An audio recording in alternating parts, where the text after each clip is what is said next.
മറ്റ് മാധ്യമ സുഹൃത്തുക്കളെ, രാജപാത വിഷയം ഈ കഴിഞ്ഞ ഒരു മാസക്കാലമായിട്ട്, അതായത് മാർച്ച് 16-ന് ശേഷം കേരളത്തിൻ്റെ പൊതുസമൂഹത്തിൽ ഏറ്റവും വലിയ ചർച്ചയായി നിൽക്കുന്ന ഒരു സാഹചര്യമുണ്ടായി. അഭിമന്യ പുന്നക്കോട്ടി പിതാവിനെതിരെയും ഡീൻ കുര്യാക്കോസ്, ആൻ്റണി ജോൺ, ത്രിതല പഞ്ചായത്ത് പ്രതിനിധികൾ അടക്കമുള്ളവർക്കെതിരെ കേസ് ചാർജ് ചെയ്തതായിരുന്നു ആ ഒരു വിഷയം ഹൈലൈറ്റഡ് ആകാനുണ്ടായി. കാരണം ആലുവ മൂന്നാർ രാജപാത എന്ന് പറയുന്നത് അതിൻ്റെ ഹിസ്റ്ററിയിലേക്ക് പോയി കഴിഞ്ഞാൽ BC 200-നും 300-നും ഇടയിൽ, അതായത് ബൈബിൾ പോലും പഴയ നിയമമായിരുന്ന കാലഘട്ടത്തിൽ ഈ പഴയ ഇപ്പോഴത്തെ കൊടുങ്ങല്ലൂരിനെയും മധുരയും ബന്ധിപ്പിച്ചുകൊണ്ടുള്ള മുസിരീസ് വ്യാപാര ഇടനാഴിയിലേക്ക് കാൽനടയായിട്ട് ആൾക്കാർ സഞ്ചരിച്ചിരുന്ന ഒരു പാത്വേ ആയിരുന്നു ഈ പറഞ്ഞിരിക്കുന്ന രാജപാത എന്ന് പറയുന്നത്. അത് 1341-ലെ വെള്ളപ്പൊക്കത്തിൽ അത് പരിപൂർണമായിട്ടൊരു പ്രദേശം അങ്ങ് ഒലിച്ചുപോയി. പക്ഷേ ആ ഫ്ലഡ് എന്ന് പറഞ്ഞു കഴിഞ്ഞാൽ ഒരു പരിപൂർണമായിട്ട് തീർന്നു എന്ന് പറയാം. പക്ഷേ അതിൻ്റെ ഒരു ആഫ്റ്റർ ഇഫക്റ്റ് എന്ന് പറയുന്നത്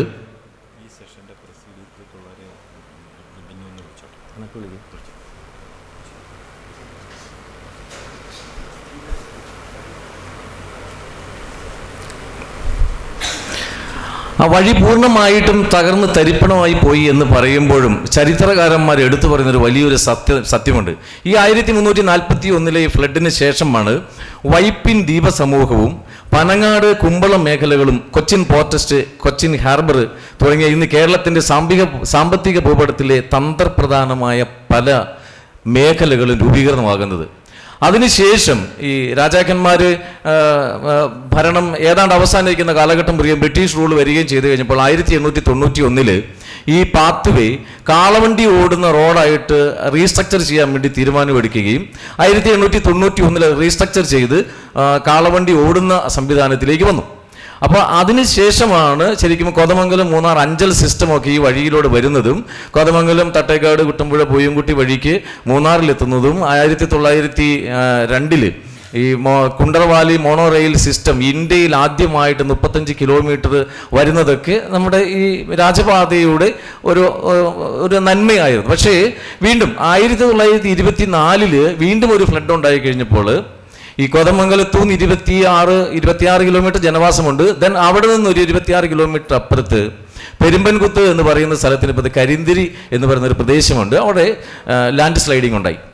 ഈ ഒരു സമയമെന്ന് പറയുന്നത് ആ വഴി പൂർണ്ണമായിട്ടും തീർന്നു പോകണമെന്ന് ആഗ്രഹിച്ചിരുന്ന ഈ കോതമംഗലം മുതൽ അടിമാലി വരെ, ഐ ആം ടെല്ലിങ് ഫ്രാങ്ക്ലി, കാരണം അത് പറയാതിരിക്കാൻ കഴിയില്ല, അന്ന് തിരുവിതാംകൂർ ലെജിസ്ലേറ്റീവ് കൗൺസിൽ മെമ്പറായിരുന്ന തരിയത് കുഞ്ഞിത്തമ്മൻ്റെ നേതൃത്വത്തിൽ ഈ നേര്യമംഗലം അടിമാലി റോഡ് വികസിക്കണം എന്നുള്ളൊരു തീരുമാനമെടുക്കുകയും അങ്ങനെ തിരുവിതാംകൂർ റീജന്റ് റാണി 1822 ഇത്തരുന്ന ഒരു ഉത്തരവിൻ്റെ അടിസ്ഥാനത്തിൽ ഈ മന്നകണ്ഠം വില്ലേജിൽ പെട്ടിരിക്കുന്ന പ്രദേശങ്ങളിൽ ഈ നേര്യമംഗലം മുതൽ കമ്പം വരെയുള്ള പ്രദേശങ്ങളിൽ 5 ഹെക്ടർ ഭൂമി വെച്ച് കൃഷിക്ക് മാറ്റിയിടുകയും വെട്ടിത്തെളിച്ച് മാറ്റിയിടുകയും അവിടെ കുടിയേറ്റം പ്രോത്സാഹിപ്പിക്കുകയും ചെയ്തു കഴിഞ്ഞപ്പോൾ ആ വഴി ഓട്ടോമാറ്റിക്കായിട്ട് തെളിയുന്ന സാഹചര്യം വന്നു. പക്ഷേ 1931 മുതൽ 36 വരെയുള്ള കാലഘട്ടങ്ങളിൽ കോതമംഗലം നേര്യമംഗലം വഴിയുള്ള അടിമാലി മൂന്നാർ റോഡ് തെളിയുകയും 1936 നേര്യമംഗലം പാലം പൂർണ്ണ ഗതാഗത യോഗ്യമാക്കി വിട്ടുകൊടുക്കുകയും ചെയ്തപ്പോൾ രാജപാത എന്ന് പറയുന്ന കൺസെപ്റ്റ്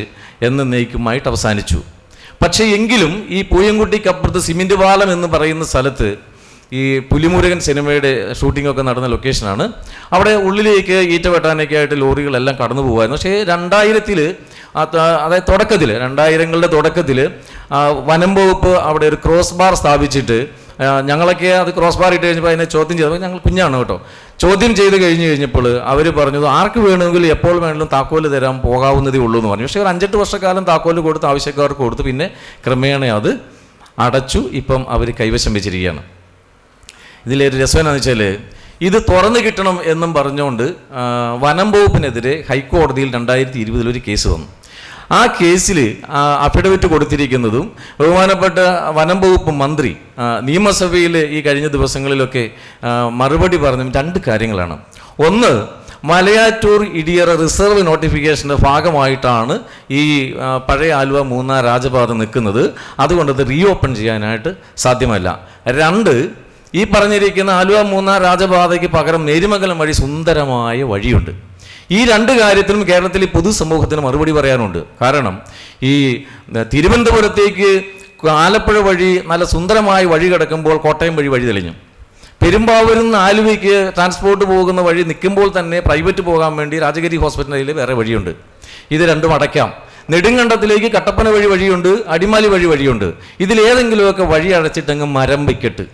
അപ്പോൾ മന്ത്രി നിയമസഭയിൽ പറഞ്ഞ കാര്യത്തിന് ഞങ്ങൾ സപ്പോർട്ട് ചെയ്യാം. കാരണം അത് തുറക്കേണ്ട ആവശ്യമില്ല. മറ്റേ വഴി എല്ലാം അടയ്ക്കുകയാണെങ്കിൽ പിന്നെ ഞങ്ങൾക്ക് ഒരു വഴി മതി.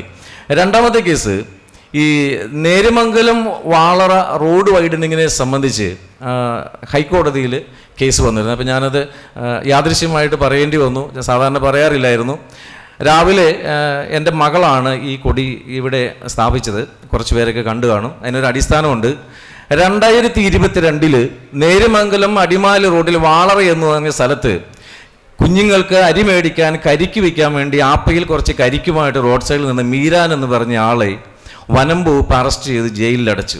2022 ഓഗസ്റ്റ് 15 ഇന്ത്യ സ്വാതന്ത്ര്യം അനുഭവിക്കുന്ന അന്ന് രാത്രിയിൽ ഇദ്ദേഹത്തെ പിടിച്ച് ജയിലിലിട്ടു. മീഡിയയിൽ ആ വാർത്ത വന്നു കഴിഞ്ഞപ്പോൾ എൻ്റെ മകള് ഡിഗ്രിക്ക് പഠിക്കുന്നു, മകൻ 10ലാണ്. അപ്പോൾ ഞങ്ങളിങ്ങനെ വൈകുന്നേരം ഡിസ്കസ് ചെയ്തപ്പോൾ മകൾ ചോദിച്ചു, ഈ കാര്യത്തിൽ എന്തെങ്കിലും ചെയ്യണമല്ലോ, ഇന്ത്യ സ്വാതന്ത്ര്യം അനുഭവിക്കുമ്പോൾ ഈ വനം വകുപ്പ് കാണിച്ചിരിക്കുന്ന വൃത്തികേടിന് മറുപടി കൊടുത്തില്ലെങ്കിൽ നിങ്ങളൊക്കെ എന്തിനാണ് പൊതുപ്രവർത്തകരാണെന്നും പറഞ്ഞ് നടക്കുന്നതെന്നൊരു ചോദ്യം ചോദിച്ചു. അതൊരു സ്പാർക്കായി നമ്മുടെ മനസ്സിലുണ്ടായിരുന്നു. പക്ഷേ മീരാൻ ജയിലിൽ നിന്ന് ഇറങ്ങിക്കഴിഞ്ഞപ്പോൾ ഞാൻ അദ്ദേഹത്തിൻ്റെ നമ്പർ കളക്ട് ചെയ്തിട്ട് ഒന്ന് വിളിച്ചു. ഞാൻ അഭിമാനത്തോടെ പറയുന്നു, ആ സാഹചര്യങ്ങളിലൊക്കെ ഏറ്റവും കൂടുതൽ സപ്പോർട്ട് ചെയ്ത് കൂടെ നിന്ന് advocate Johnny K George sir ഇവിടെ ഉണ്ട്. അദ്ദേഹം ഇന്നത്തെ സെക്ഷനിലായിരുന്നു വരേണ്ടത്, പക്ഷേ നാളത്തേക്ക് അദ്ദേഹം നമ്മോടൊപ്പം വെയിറ്റ് ചെയ്യാണ്. ജോണി സാർ ഉള്ളതുകൊണ്ട് ഏറ്റവും കൂടുതൽ സന്തോഷമുണ്ട്.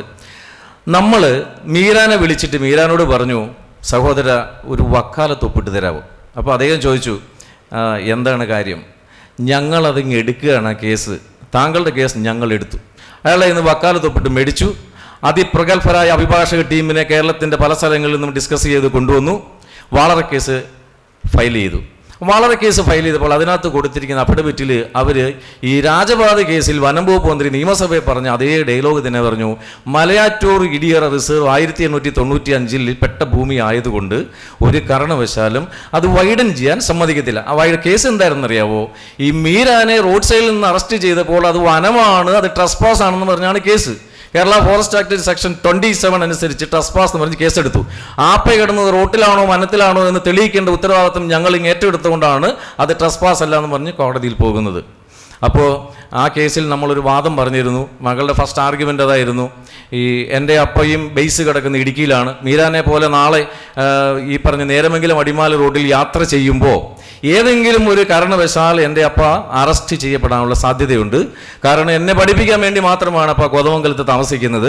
അപ്പയുടെ പെങ്ങളെ കെട്ടിച്ചിരിക്കുന്നതും അപ്പ പഠിച്ചതും അപ്പയുടെ ബന്ധുക്കൾ എല്ലാവരും അവിടെയാണ്. അതുകൊണ്ട് 1931 രാജകൽപ്പന പ്രകാരം ദിവാൻ ഇട്ടിരിക്കുന്ന ഒരു ഓർഡറുണ്ട്.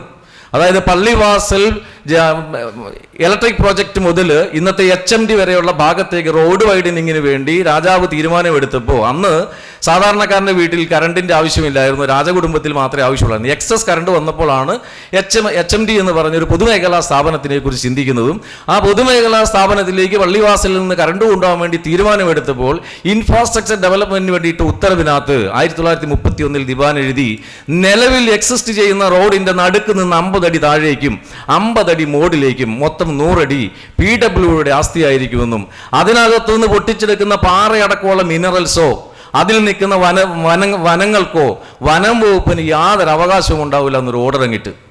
ഈ ഓർഡർ ഇന്ത്യ ഗവൺമെന്റ് ഒരു ദരിദ്ര സമൂഹത്തിന് സ്വാതന്ത്ര്യം കൊടുത്ത് നെഹ്റുവിന്റെ കയ്യിൽ ഒരു ദരിദ്ര സമൂഹത്തെ ഏൽപ്പിച്ചിട്ട് പോയപ്പോൾ വളരെ സ്പെസിഫിക് ആയിട്ട് ഈസ്റ്റ് ഇന്ത്യ കമ്പനിയും അന്നത്തെ ദിവാൻ അടക്കമുള്ള സംവിധാനങ്ങളും വൈസ്രോയി അടക്കമുള്ളവർ പറഞ്ഞിരുന്നു, രാജകൽപ്പന പ്രകാരമോ അതിനപ്പുറത്ത് എന്തെങ്കിലും ഓഗസ്റ്റ് 15 1947 മുമ്പ് ഏതെങ്കിലും തീരുമാനങ്ങൾ ഇന്ത്യയിൽ നിർണായകമായിട്ട് എടുത്തിട്ടുണ്ടെങ്കിൽ അത് മുന്നോട്ട് വരുന്ന ഭരണകർത്താക്കൾക്ക് ബൈൻഡിങ് ആയിരിക്കും. എൻ്റെ മകളുടെ ആർഗ്യുമെന്റിൽ അതുണ്ടായിരുന്നു. 1931 എന്ന് പറയുന്ന ഇന്ത്യക്ക് സ്വാതന്ത്ര്യം കിട്ടുന്നതിന് മുമ്പ് ദിവാൻ എടുത്തിരിക്കുന്ന ഈ ഓർഡർ ബൈൻഡിങ് ആണ്. അതുകൊണ്ട് എൻ്റെ അപ്പ സഞ്ചരിക്കേണ്ട റോഡിൽ ഈ 100 അടി വീതിയിൽ കുറ്റിവെച്ച് മാറ്റിയിടാൻ ഡിസ്ട്രിക്ട് കളക്ടർക്ക് ഇടുക്കി കളക്ടർക്ക് നിർദ്ദേശം കൊടുക്കണം. അതിൽ വാദം നടന്നു. ആ വാദത്തിൽ ഇവർ പറഞ്ഞു, ഇത് മലയാറ്റൂർ റിസർവ് നോട്ടിഫിക്കേഷനാണ്, രാജപാത പോലെ തന്നെ. അവിടെ നമ്മുടെ അഭിഭാഷകൻ പറഞ്ഞൊരു ചോദ്യമുണ്ട്. 1895 മലയാറ്റൂർ റിസർവ് നോട്ടിഫിക്കേഷൻ വരുമ്പോൾ ഇന്നത്തെ ഹൈക്കോടതി ഇരിക്കുന്ന സ്ഥലം മലയാറ്റൂർ റിസർവിനകത്തായിരുന്നു. അതിന് എക്സെപ്ഷൻ കൊടുക്കാൻ പറ്റുമെങ്കിൽ മാത്രം ഇതേക്കുറിച്ച് സംസാരിച്ചാൽ മതി. മുഹമ്മദ് മുസ്താഖി ആക്ടിംഗ് ചീഫ് ജസ്റ്റിസിൻ്റെ ബെഞ്ചിലാണ് കേസ് വന്നത്. ഡിവിഷൻ ബെഞ്ചായിരുന്നു.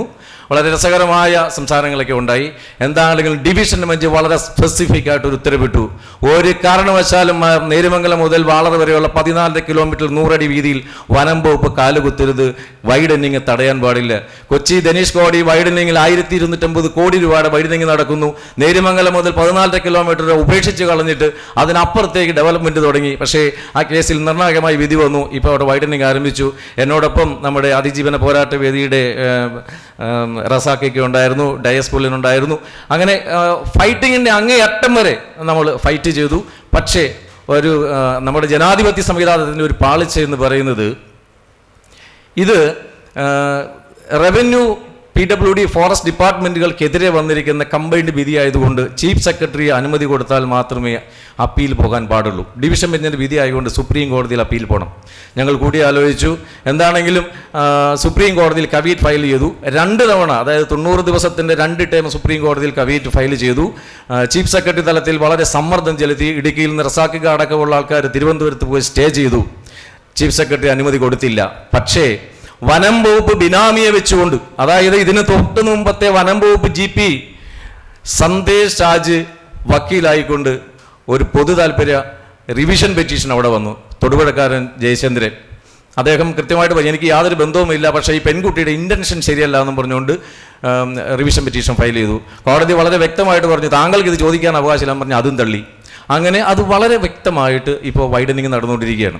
അതുപോലെ തന്നെയാണ് ഈ രാജപാത വിഷയത്തിൽ നമ്മൾ ഇപ്പോൾ ഫൈറ്റ് നടത്തിക്കൊണ്ടിരിക്കുന്നത്. അപ്പോൾ ഏറ്റവും വലിയൊരു രസം എന്ന് വെച്ചാൽ രാജപാത വിഷയം കത്തി നിൽക്കുന്ന സമയത്ത് പുന്നക്കോട്ടി പിതാവും ജനപ്രതിനിധികളും ഒക്കെ അവിടെ വന്ന് മാർച്ച് 16-ന് അത് രാജപാതയിലേക്ക് പ്രവേശിക്കുന്നു. ആ പ്രവേശിക്കുന്ന സമയത്ത് അപ്പോൾ ഞങ്ങൾ വളരെ വ്യക്തമായിട്ട് പറഞ്ഞിരുന്നു, എന്ത് വന്നാലും ഇത് തുറന്നിരിക്കും. ഇന്ത്യയിൽ ജനാധിപത്യമാണെങ്കിൽ, ഇന്ത്യയിൽ കേരളത്തിൽ ഒരു സംസ്ഥാനമാണെങ്കിൽ ഈ സാധനം ഞങ്ങൾ പൊളിച്ചിരിക്കും. വളരെ വ്യക്തമായിട്ട് നമ്മുടെ പിള്ളേരെ ചാർജ് ചെയ്ത് നിർത്തി ഈ യാത്ര തുടങ്ങി കഴിഞ്ഞപ്പോൾ പൊളിച്ച് പള്ളയെ കളഞ്ഞു. പക്ഷെ ഇവർക്ക് അബദ്ധം പറ്റി. 2 കേസുകൾ എടുത്തു. ഒരു കേസ് FIR ഇട്ട് പോലീസ് കേസ്. അതിൽ 50,000 രൂപ പൊതുമുതൽ നശിപ്പിച്ചതിന് നഷ്ടം കാണിച്ചുകൊണ്ട് എൻ്റെ 3 സുഹൃത്തുക്കൾക്കെതിരെ ജാമ്യമില്ല കേസ്. 23 പേർക്കെതിരെ 1-ാം പ്രതി ഡീൻ കുര്യാക്കോസ്, 2 കോതമംഗലം MLA ആന്റണി ജോൺ, 3 പുന്നക്കോട്ടി പിതാവ്, 4-ാമത്തെ ആള് പഞ്ചായത്ത് പ്രസിഡന്റ്. അവിടെയാണ് നമ്മൾ കാണേണ്ടത് കേരളത്തിലെ നിയമങ്ങൾ ഏത് രീതിയിലാണ് വനം വകുപ്പ് ടെസ്റ്റ് ചെയ്ത് ഉപയോഗിക്കുന്നത്. ഞങ്ങളുടെ പഞ്ചായത്ത് പ്രസിഡന്റ് ആരാണെന്നറിയാമോ? ആദിവാസി സമൂഹത്തിൽ നിന്ന് വന്ന സ്ത്രീ, അതായത് കാന്തി വെള്ളക്കയ്യൻ, തലവെച്ചുവാറ കുടിയിലെ പ്രതിനിധിയാണ്. വളരെ ആക്റ്റീവായിട്ട് ഇടപെടുന്നയാളാണ്. വനം വകുപ്പ് കാണാതെ പോയൊരു വലിയൊരു കാര്യമുണ്ട്. കേരളത്തിൽ മാത്രമല്ല, ഇന്ത്യയിൽ എവിടെയും ഏതൊരു ആദിവാസിക്കും വനത്തിൽ പ്രവേശിക്കുന്നതിനും അവരുടെ ജീവനോപാധികൾ കണ്ടെത്തുന്നതിനും അത് സഞ്ചാര സ്വാതന്ത്ര്യം അടക്കമുള്ള പൂർണ്ണ സ്വാതന്ത്ര്യത്തോടെ 2006-ൽ വനാവകാശ നിയമം വന്നിരുന്നു. ആ വനാവകാശ നിയമം കേരളത്തിൽ മാത്രമല്ല, ഇന്ത്യയിൽ എല്ലാ സംസ്ഥാനങ്ങളിലും ബാധകമാണ്. അതിനെ കാണാതെ, അതിനെ കൺസിഡർ ചെയ്യാതെ ഈ ആദിവാസി സ്ത്രീ വനത്തിൽ അതിക്രമിച്ച് കയറിയെന്ന് പറഞ്ഞ് കേസങ്ങെടുത്തു. അവിടെ ഒരു ചോദ്യം ചോദിച്ചു, ആദിവാസി സ്ത്രീ എങ്ങനെയാണ് വനത്തിൽ അതിക്രമിച്ച് കയറുന്നത്? രണ്ടാമത് 1970-കളിൽ കോതമംഗലം രൂപത, അഭിഭക്ത കോതമംഗലം രൂപതയുടെ ഭാഗമായിരുന്ന ഇടുക്കി രൂപതയുടെ മാങ്കളം പോലെയുള്ള പ്രദേശത്തേക്ക് പുന്നക്കോട്ടി പിതാവ് ജീപ്പിൽ സഞ്ചരിച്ചിരുന്നത് ഈ രാജപാതയിലൂടെയായിരുന്നു. 1970-കളിൽ ജീപ്പിൽ പുന്നക്കോട്ടി പിതാവ് സഞ്ചരിച്ചു പോയ വഴികൾ 2024-ൽ രണ്ടാമത് വന്നു കഴിഞ്ഞപ്പോൾ എങ്ങനെയാണ് ട്രസ്പാസ് ആയെന്നൊരു ചോദ്യം വന്നു. എന്നാൽ വളരെ ശക്തമായ സമ്മർദ്ദങ്ങളുണ്ടായി. ആ സമ്മർദ്ദങ്ങളുടെ അടിസ്ഥാനത്തിൽ കേസ് പിൻവലിക്കാനായിട്ട് സർക്കാർ തീരുമാനിച്ചു. അപ്പോൾ അവിടെയും നമ്മൾ കാണേണ്ട ഒരു കാര്യമുണ്ട്, സമ്മർദ്ദങ്ങൾ ഉണ്ടായില്ലെങ്കിൽ സാധാരണക്കാരന് നിലനിൽപ്പില്ല. ഈ സമ്മർദ്ദങ്ങളൊക്കെ എങ്ങനെയാണ് വരിക? സമ്മർദ്ദങ്ങളൊക്കെ സർക്കാരിനെ പ്രതികൂലമായി ബാധിക്കും എന്നുള്ളതുകൊണ്ടാണ് സമ്മർദ്ദങ്ങൾ വരിക.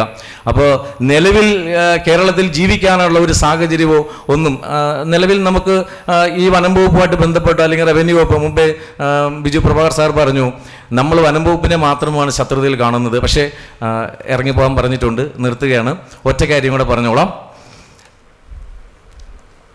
24/3/2025 രാജാറാം സിംഗ് MP രാജ്യസഭയിൽ കേന്ദ്ര വനം വകുപ്പ് മന്ത്രി കൊടുത്തൊരു മറുപടിയുണ്ട്.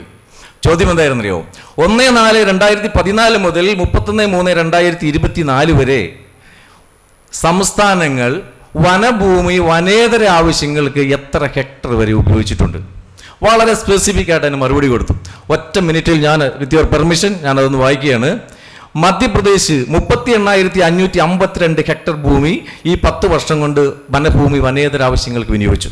കർണാടക 2,991.62 ഹെക്ടർ വിനിയോഗിച്ചു. തമിഴ്നാട് 703.79 ഹെക്ടർ ഭൂമി വിനിയോഗിച്ചു. ഒഡീഷ 24,458.89 ഹെക്ടർ ഭൂമി വിനിയോഗിച്ചു. മഹാരാഷ്ട്ര 8,498.35 ഹെക്ടർ ഭൂമി വിനിയോഗിച്ചു. തെലങ്കാന 11,422.47 ഹെക്ടർ ഭൂമി വിനിയോഗിച്ചു. അരുണാചൽ പ്രദേശ് 9,495.98 ഹെക്ടർ ഭൂമി വിനിയോഗിച്ചു. ഗുജറാത്ത് 9,985.15 ഹെക്ടർ ഭൂമി വിനിയോഗിച്ചു. ഉത്തരാഖണ്ഡ് 6,471.89 ഹെക്ടർ ഭൂമി വിനിയോഗിച്ചു. രാജസ്ഥാൻ 8,796.22 ഹെക്ടർ ഭൂമി വിനിയോഗിച്ചു. ഉത്തർപ്രദേശ് 7,059.23 ഹെക്ടർ വിനിയോഗിച്ചു. ഉത്തരാഖണ്ഡ് 6,471.89 ഹെക്ടർ ഭൂമി വിനിയോഗിച്ചു. കേരളം 172.89 ഹെക്ടർ ഭൂമി വിനിയോഗിച്ചു. വളരെ ബുദ്ധിമുട്ടി. നമ്മളെക്കാളും ഭൂപ്രകൃതിയിൽ ഒരുപാട് താഴെ നിൽക്കുന്ന ചെറിയ സംസ്ഥാനമായ ഗോവ 324.13 ഹെക്ടർ ഭൂമി വിനിയോഗിച്ചു. അതായത് വനഭൂമി വനേതര ആവശ്യങ്ങൾക്ക് ഇൻഫ്രാസ്ട്രക്ചർ ഡെവലപ്മെന്റുമായിട്ട് വിട്ടുകൊടുക്കുന്നതിൽ ഇന്ന് ഇന്ത്യയിൽ ഏറ്റവും പുറകെ നിൽക്കുന്ന സംസ്ഥാനം കേരളം.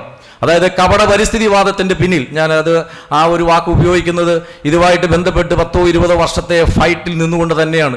കപട പരിസ്ഥിതിവാദത്തിന് മുമ്പിൽ മുട്ടുമടക്കുന്ന ഉദ്യോഗസ്ഥ ലോബികളാണ് ഈ ഒരു വലിയ പ്രതിസന്ധിക്ക് വേണ്ടി കളമൊരുക്കുന്നത്. അവിടെ ഒരു മറു ചോദ്യം ഉദിക്കുന്നുണ്ട്. 1957 കേരളം ഭാഷാടിസ്ഥാനത്തിൽ രൂപീകരണമാകുമ്പോൾ അതിൻ്റെ ആദ്യത്തെ ഇക്കണോമിക് റിവ്യൂ പ്രസിദ്ധീകരിച്ചത് 1959. അത് അച്യുതമേനോനാണ് പ്രസിദ്ധീകരിക്കുന്നത്. അതിനകത്ത് യൂട്ടിലൈസേഷൻ ഓഫ് ലാൻഡ് ഏരിയ എന്ന് പറഞ്ഞൊരു ടൈറ്റിലുണ്ട്. വടക്കൻ സാറിനൊക്കെ അത് എന്നെക്കാളും കൂടുതൽ തറവായിട്ട് പഠിച്ചിരിക്കുന്ന ആളാണ്. അതിൽ 1957 കേരള സംസ്ഥാനം രൂപീകരണമാകുമ്പോൾ ഇന്ത്യയുടെ കേരളത്തിൻ്റെ ഫോറസ്റ്റ് യൂട്ടിലൈസേഷൻ എന്ന് പറയുന്നത് ടോട്ടൽ ഏരിയയുടെ 25.8%. എന്നാൽ 2022-23 സാമ്പത്തിക വർഷത്തെ ഇക്കണോമിക് റിവ്യൂ നമ്മുടെ രണ്ടാം പിണറായി സർക്കാർ പ്രഖ്യാപിച്ചപ്പോൾ അതിലെ ലാൻഡ് യൂട്ടിലൈസേഷൻ ഓഫ് കേരള എന്ന് പറയുന്ന ടൈറ്റിലിൽ വനവിസ്തൃതി എന്ന് പറയുന്നത് 29.65%.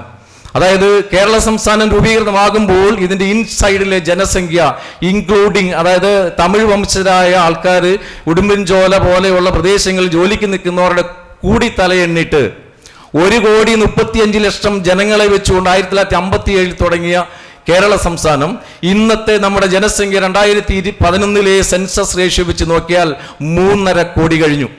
അതായത് കേരള സംസ്ഥാനം രൂപീകൃതമായിട്ട് ഇത്രയും വർഷം കൊണ്ട് 3 ഇരട്ടി ഇവിടുത്തെ ജനസംഖ്യ വർദ്ധിച്ചപ്പോൾ ഇവിടുത്തെ വനവിസ്തൃതി, ഇവിടെ കയ്യേറ്റം ഉണ്ടായിരുന്നെങ്കിൽ 1/3 കുറയേണ്ടതിന് പകരം 25.8 നിന്ന് 30% കയറി.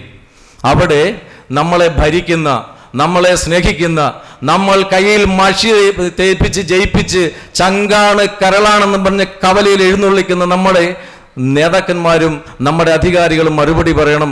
1,35,00,000 നിന്ന് 3.5 കോടിയിലേക്ക് ഉയർന്ന് ഇവിടുത്തെ ജനസംഖ്യയ്ക്കുള്ള ആവാസ വ്യവസ്ഥ എവിടെയാണ് കണ്ടെത്തിയിരിക്കുന്നത്? എന്നിട്ട് പറയണം ആലുവ മൂന്നാർ രാജപാതയും നേര്യമംഗലം അടിമാലി പോകുന്ന വഴികളുമൊക്കെ മലയാറ്റൂർ റിസർവിനകത്ത് പെട്ടിരിക്കുന്നത് കൊണ്ട് കൊടുക്കാൻ പറ്റത്തില്ലെന്ന്. അങ്ങനെ പറയുമ്പോൾ എവിടെ നമ്മൾ നിൽക്കും എന്നുള്ള ഒരു സ്പേസും കൂടെ കാണിക്കാനുള്ള ബാധ്യത ഇവർക്കുണ്ട്. ഞാൻ ഈ സെക്ഷനിൽ എനിക്ക് തന്ന സമയം അവസാനിക്കുകയാണ്. ഞാൻ സ്നേഹത്തോടെ ഇത്രയും സമയം എനിക്ക് അനുവദിച്ച സംഘാടക സമിതിക്ക് നന്ദി പറഞ്ഞുകൊണ്ട് അവസാനിപ്പിക്കുന്നു. നന്ദി, നമസ്കാരം. Thank you sir. നമ്മുടെ ഈ സെഷനോട് അവസാനിച്ചിരിക്കുന്നു. അടുത്ത സെഷൻ രാജപാത വിഷയത്തിൽ നമ്മൾ ഇപ്പോൾ ഫൈറ്റ് നടത്തിക്കൊണ്ടിരിക്കുന്നത്. അപ്പോൾ ഏറ്റവും വലിയൊരു രസം എന്ന് വെച്ചാൽ രാജപാത വിഷയം കത്തി നിൽക്കുന്ന സമയത്ത് പുന്നക്കോട്ടി പിതാവും ജനപ്രതിനിധികളും ഒക്കെ അവിടെ വന്ന് മാർച്ച് 16 അത് രാജപാതയിലേക്ക് പ്രവേശിക്കുന്നു. ആ പ്രവേശിക്കുന്ന സമയത്ത് അപ്പം ഞങ്ങൾ വളരെ വ്യക്തമായിട്ട് പറഞ്ഞിരുന്നു, എന്ത് വന്നാലും ഇത് തുറന്നിരിക്കും. ഇന്ത്യയിൽ ജനാധിപത്യമാണെങ്കിൽ, ഇന്ത്യയിൽ കേരളത്തിൽ ഒരു സംസ്ഥാനമാണെങ്കിൽ ഈ സാധനം ഞങ്ങൾ പൊളിച്ചിരിക്കും. വളരെ വ്യക്തമായിട്ട് നമ്മുടെ പിള്ളേരെ ചാർജ് ചെയ്ത് നിർത്തി ഈ യാത്ര തുടങ്ങിക്കഴിഞ്ഞപ്പോൾ പൊളിച്ച് പള്ളയെ കളഞ്ഞു. പക്ഷെ ഇവർക്കൊരു അബദ്ധം പറ്റി. 2 കേസുകൾ എടുത്തു. ഒരു കേസ് FIR ഇട്ട് പോലീസ് കേസ്. അതിൽ 50,000 രൂപ പൊതുമുതൽ നശിപ്പിച്ചതിന് നഷ്ടം കാണിച്ചുകൊണ്ട് എൻ്റെ 3 സുഹൃത്തുക്കൾക്കെതിരെ ജാമ്യമില്ല കേസ്. 23 പേർക്കെതിരെ 1-ാം പ്രതി ഡീൻ കുര്യാക്കോസ്, 2 കോതമംഗലം MLA ആന്റണി ജോൺ, 3 പുന്നക്കോട്ടി പിതാവ്, 4-ാമത്തെ ആള് പഞ്ചായത്ത് പ്രസിഡന്റ്. അവിടെയാണ് നമ്മൾ കാണേണ്ടത് കേരളത്തിലെ നിയമങ്ങൾ ഏത് രീതിയിലാണ് വനം വകുപ്പ് ടെസ്റ്റ് ചെയ്ത് ഉപയോഗിക്കുന്നത്. ഞങ്ങളുടെ പഞ്ചായത്ത് പ്രസിഡന്റ് ആരാണെന്നറിയാമോ? ആദിവാസി സമൂഹത്തിൽ നിന്ന് വന്ന സ്ത്രീ, അതായത് കാന്തി വെള്ളക്കയ്യൻ. തലവെച്ചുപാറ കുടിയിലെ പ്രതിനിധിയാണ്, വളരെ ആക്റ്റീവായിട്ട് ഇടപെടുന്ന ആളാണ്. വനം വകുപ്പ് കാണാതെ പോയൊരു വലിയൊരു കാര്യമുണ്ട്.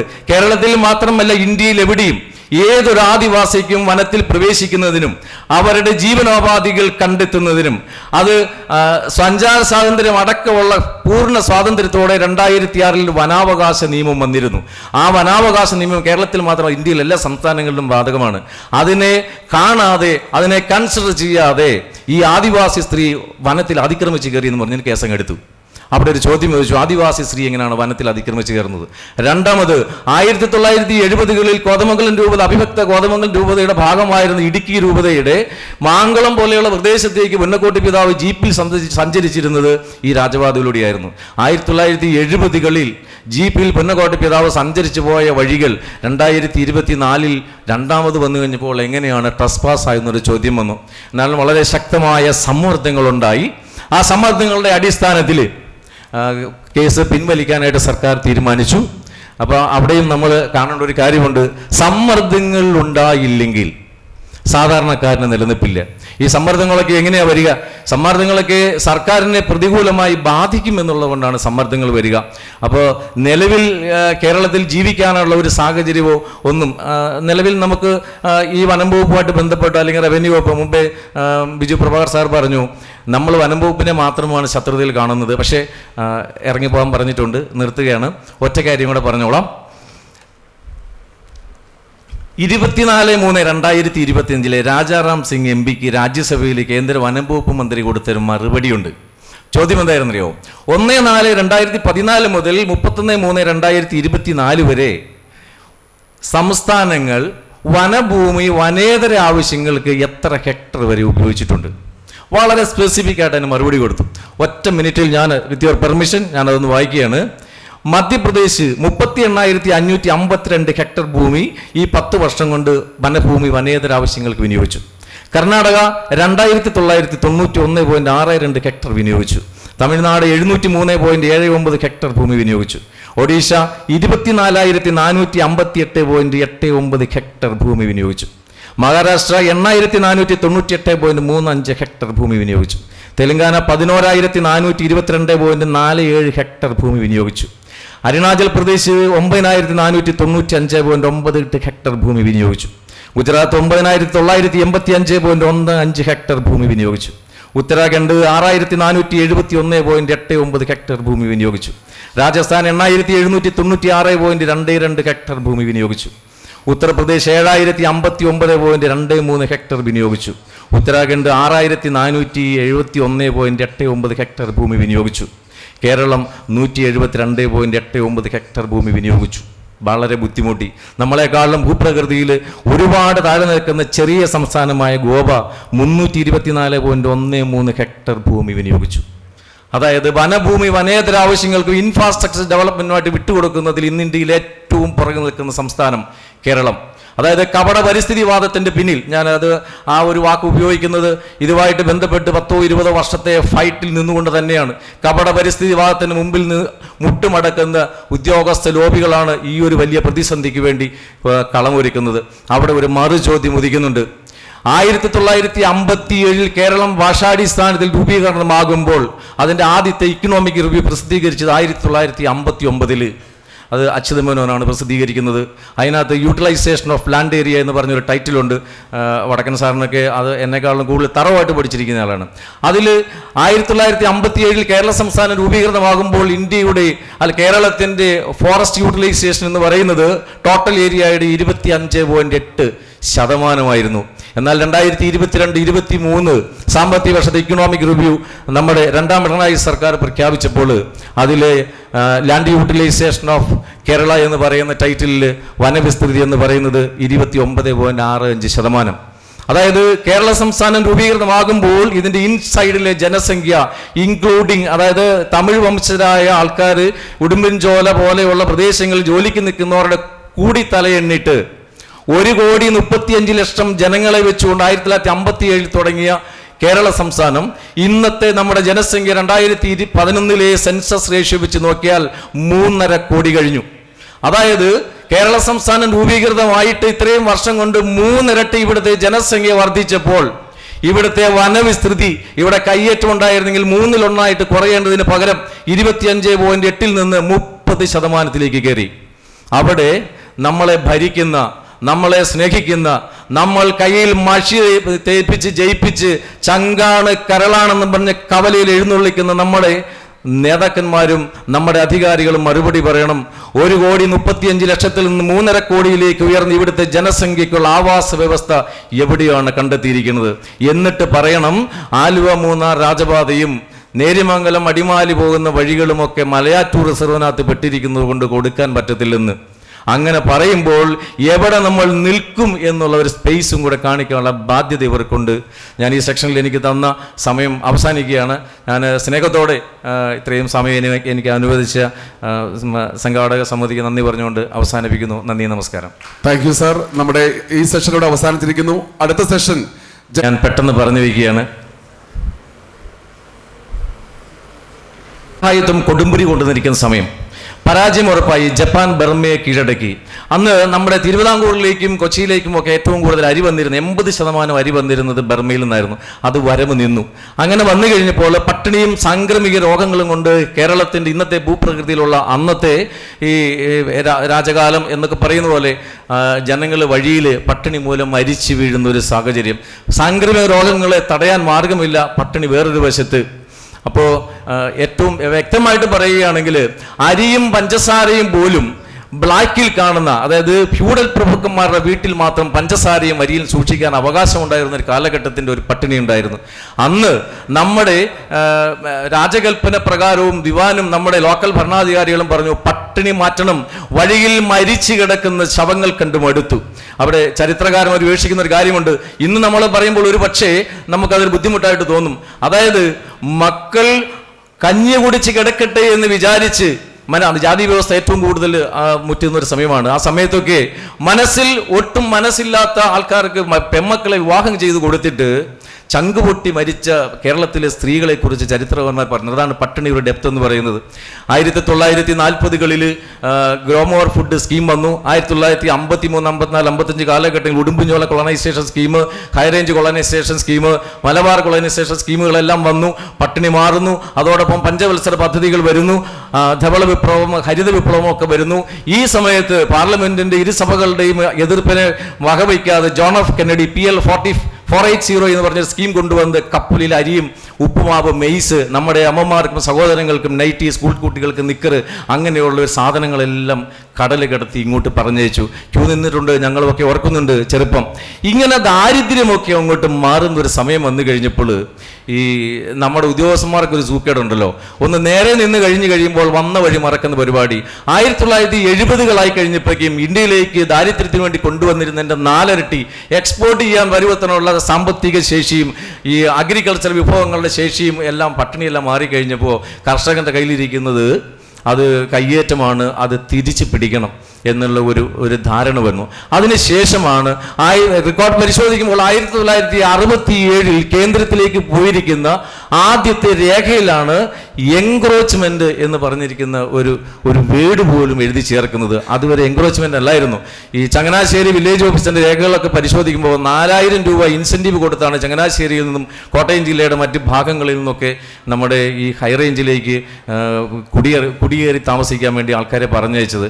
അതുപോലെ തന്നെ കേരള സംസ്ഥാനം ഭാഷാടിസ്ഥാനത്തിൽ രൂപീകരണമാകുമ്പോൾ ജനസംഖ്യാടിസ്ഥാനത്തിൽ നോക്കിക്കഴിഞ്ഞപ്പോൾ വലിയൊരു അപകടമാണ് നമ്മുടെ ഭരണാധികാരികൾ നമ്മുടെ തോട്ടം മേഖലയിലെ ആൾക്കാർക്ക് നമ്മുടെ കേരളത്തിൻ്റെ ഭൂപ്രകൃതിക്കുള്ളിൽ ഓട്ടവകാശമൊക്കെ കിട്ടാൻ 20,000 ഹെക്ടർ ഭൂമിയാണ് വനഭൂമി വനേതര ആവശ്യങ്ങൾക്ക് വേണ്ടി എന്ന രീതിയിൽ പതിച്ചു കൊടുത്തിട്ട് ഇവിടെ സ്ഥിരതാമസമാക്കിയത്. അതിൻ്റെ പിന്നിലൊക്കെ വലിയ കഥകളും ചരിത്രങ്ങളൊക്കെ ഉണ്ട്. അങ്ങനെ ഒരു കാലത്ത് പട്ടിണി മാറ്റാൻ വേണ്ടി ഈ പട്ടിണി മാറിക്കൊണ്ട സമയത്ത് മറ്റൊരു കാര്യമുണ്ടായിരുന്നു. മലബാറിൻ്റെ പല പ്രദേശങ്ങളിലേക്കും കുടിയേറ്റങ്ങളുണ്ട്. ആ കുടിയേറ്റത്തിലേക്ക് പോകുമ്പോൾ മലമ്പനിയും മലേറിയയും മലമ്പാമ്പും ഒക്കെ ഒരുപാടുണ്ട്. കുഞ്ഞുങ്ങളൊക്കെ നഷ്ടപ്പെട്ടു പോകാവുന്ന ഒരു സാഹചര്യങ്ങളുണ്ട് എന്ന് പറഞ്ഞെങ്കിലും ഇടുക്കിയുടെയും കോട്ടയത്തിൻ്റെയും മധ്യ കേരളത്തിൻ്റെയും ഒക്കെ ഭാഗങ്ങളിൽ നിന്ന് ഒരുപാട് പേര് കൈക്കുഞ്ഞുങ്ങളെ നെഞ്ചിലേറ്റി ഈ പറഞ്ഞ വന്യമൃഗങ്ങളുടെ നടുവിലൂടെ ധീരമായിട്ട് എടുത്തു വെച്ച ഒരുപാട് ചുവടുവയ്പ്പുകളാണ് കേരളത്തിൻ്റെ വികസനത്തിനും കേരളത്തിൻ്റെ ദാരിദ്ര്യം മാറാനും അടിത്തറ പാകിയെന്നുള്ള ഒരു സത്യം മനസ്സിലാക്കാതെ അതിൻ്റെ പിൻതലമുറക്കാരായ നമ്മളെ കയ്യേറ്റക്കാരായി കാണുമ്പോൾ അതിനെ പ്രതികരിക്കാൻ, അതായത് ഈ ഡെമോക്രസിക്ക് ഒരു പകരം സംവിധാനം എന്നാണ് പറയുക. ഒന്ന് ആലോചിച്ച് നോക്കി, 5 മിനിറ്റാണ്. ഒരു കാര്യം കൂടെ ഞാൻ പറയാം. സ്വാതന്ത്ര്യം അർദ്ധരാത്രിയിൽ നിന്ന് നമ്മൾ കേട്ടിട്ടുണ്ട്. ഈ സ്വാതന്ത്ര്യം എന്തുകൊണ്ടാണ് അർദ്ധരാത്രിയിൽ കൊടുത്തതെന്ന് നമ്മൾ ചിന്തിച്ചിട്ടില്ല.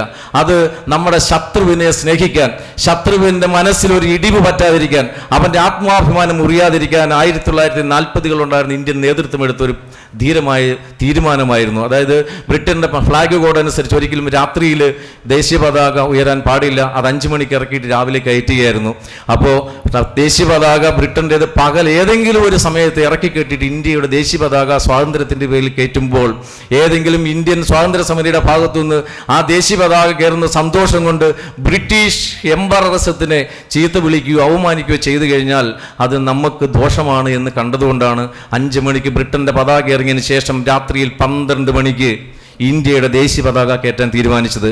നമ്മൾ ഹിസ്റ്ററി പരിശോധിക്കുമ്പോൾ ഒരു രാജ്യത്തെ കൊള്ളയടിച്ച്, അല്ലെങ്കിൽ ഒരു രാജ്യത്തിൻ്റെ വികസനത്തിനും ഒരു രാജ്യത്തിൻ്റെ ആത്മാവിനും ആ മുറിവ് പറ്റിപ്പിച്ച വിദേശ ശക്തികളുടെ മുമ്പിൽ പോലും അവരുടെ ആത്മാഭിമാനം പണയപ്പെടാൻ പാടില്ല, അപമാനിക്കപ്പെടാൻ പാടില്ല ഒരു തീരുമാനത്തിൻ്റെ പേരിൽ സ്വാതന്ത്ര്യം പോലും അർദ്ധരാത്രിയിൽ കൊടുത്ത ഭരണാധികാരികളുടെ പിന്തുടർച്ചക്കാരാണ് നമ്മൾ. ഇവിടെ ജനാധിപത്യത്തിൻ്റെ പകരം സംവിധാനങ്ങളെക്കുറിച്ചൊക്കെ വിനോദ് സാറൊക്കെ ഇരിപ്പുണ്ട്, എക്സ്ട്രാ ഓർഡിനറി പേഴ്സണാലിറ്റി. പക്ഷേ നമ്മൾ ഒന്ന് ഓർക്കണം, ഈ ജനാധിപത്യം എന്ന് പറയുന്ന ഭരണക്രമം ഒരുപാട് പുഴുക്കുത്തുകളൊക്കെ ഉണ്ട്. പക്ഷേ അതിൻ്റെ ഏറ്റവും വലിയൊരു അഡ്വാൻറ്റേജ് എന്ന് പറയുന്നത് അതിന് പകരം വയ്ക്കാൻ മറ്റൊരു സംവിധാനമില്ല. 1947 ഓഗസ്റ്റ് 14 നമ്മുടെ വൈസ്രോയി പാകിസ്ഥാന് സ്വാതന്ത്ര്യം കൊടുത്തിട്ട് ലാഹോറിൻ്റെ മുകളിൽ കൂടെ പോരുമ്പോൾ വീടുകളെല്ലാം കത്തുകയാണ്. അതായത് കലാപം പൊട്ടി പുറപ്പെട്ടിരുന്നു. സ്വാതന്ത്ര്യം ഇന്ത്യക്ക് കിട്ടിക്കഴിഞ്ഞപ്പോൾ മഹാത്മാഗാന്ധി എവിടെയായിരുന്നുള്ളത് ഒരു സെർച്ചിങ് നടക്കുന്നുണ്ട്, അറിയാൻ പാടില്ല. പക്ഷേ ചരിത്രകാരന്മാർ പറയുന്നത് കലാപം പൊട്ടി പുറപ്പെട്ട് കൽക്കത്ത തെരുവീരികൾ അത് അടിച്ചമർത്താൻ വേണ്ടി തലയിൽ മുണ്ടിട്ടൊരു അംബാസിഡർ കാറിൽ ഒരു മാധ്യമപ്രവർത്തകന്റെ കൂട്ടത്തിൽ യാത്ര ചെയ്യുകയായിരുന്നു മഹാത്മാഗാന്ധി എന്നാണ്.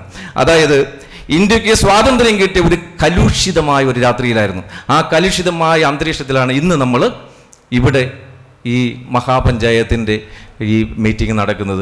അത്രയ്ക്കും കലുഷിതമായ ഒരു ജനാധിപത്യ സംവിധാനം നമ്മൾക്ക് കിട്ടിയിട്ട് 1947 ഓഗസ്റ്റ് 15 രാത്രിയിൽ ഇന്ത്യയിലുള്ള എല്ലാ ലേഡീസിനെയും പ്രതിനിധാനം ചെയ്ത് ഹൻസാ മേത്ത ഇന്ത്യയുടെ ദേശീയ പതാക constitutional assembly chairman doctor Rajendra പ്രസാദിന് കൊടുത്ത ആ ദേശീയ പതാകയുടെ മഹിമ ഒട്ടും കുറയാതെ ഈ 7 നൂറ്റാണ്ടുകൾ പിന്നിട്ടിട്ടും ഒട്ടും കുറയാതെ നമ്മൾ പരിപാലിക്കുന്നുണ്ടെങ്കിൽ അതാണ് ജനാധിപത്യത്തിൻ്റെ മഹത്വം എന്ന് പറയുന്നത്. ജനാധിപത്യത്തിൻ്റെ പകരം സംവിധാനമല്ല വേണ്ടത്. 1940കളിൽ അന്നത്തെ കോൺസ്റ്റിറ്റ്യൂഷൻ ശില്പികൾ ഭയപ്പെട്ടത് ഇങ്ങനെയായിരുന്നു, ജനാധിപത്യം ദുഷിച്ചു കഴിഞ്ഞാൽ അരാജകത്വമായിട്ട് മാറും.